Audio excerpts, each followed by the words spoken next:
Ассалаумағалейкум қазақ елі, арнамызға қош келдіңіз.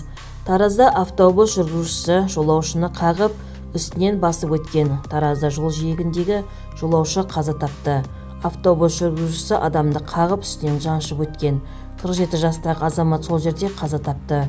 Бұл туралы Айқын.кз Астана ТВ-ға сілтеме жасап хабарлайды. Куәгерлер түсірген бейнежазбаға қарағанда қоғамдық көлік жүргізушісі өзге автобустан озбақ болған. Сол сәтте жол шетінде тұрған тұрғынды қағып кеткен. Полицейлер көлік жүргізушісіне қатысты қылмыстық іс қозғады.